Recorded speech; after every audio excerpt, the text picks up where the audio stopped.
This is a wide stance forward toe lean, so it's pretty much like it sounds. I'm gonna get my feet wide, a couple inches wider than shoulder width. I'm gonna feel the inside of my heel, ball of the foot, and big toe. And I'm gonna press those down and flat, not curled. And then I'm gonna press my other big toes, or my other four toes down and flat as well. And then I'm gonna get a little rotation forward of my inseam. In this wide stance, you're not gonna be able to go very far, but I want a little bit of rotation, external rotation of my femurs. You'll see that that raises my arch a little bit. In that position, ball of foot and big toe down, a little bit of rotation from the femur. I'm then gonna lean forward a bit from my ankles. So my hands are under my hips because I'm not sticking my butt back. And I'm gonna hold here for 10, 15, 20, 30 seconds, whatever is prescribed, or building up some endurance as you go. Holding and then pressing back.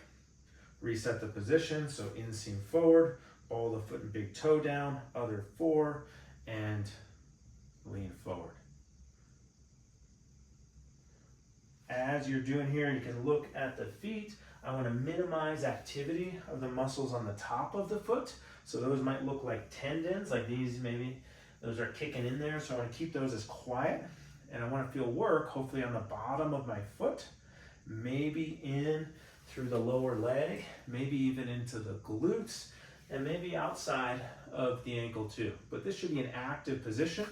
From the side, it's not gonna look like a lot either, but I'm just leaning forward and then coming back. Leaning forward, coming back, not doing that, so not leaning forward like that, but from my ankles.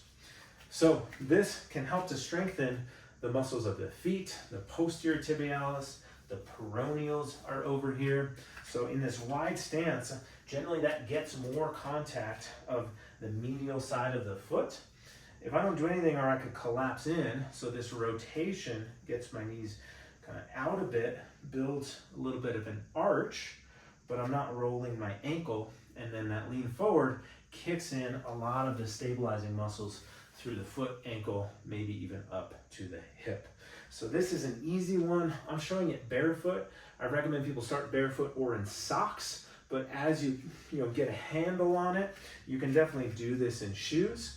And you can play with, for you, what feels like the best width. And what I mean by that is whatever feels most effective for you. So you can go kind of wide or in a little bit closer, and just kind of feel where you feel like the most work or the most activation, or it just feels the kind of the best or the most stable for you. And that's probably going to be the right spot. So it doesn't have to be exactly where I was. But this can be a simple way to strengthen the feet, which then can improve our balance, improve our foot ankle health or knee health, all the way up into the hips and low back, and even up the chain from there. So that's the forward toe lean with slightly wide stance.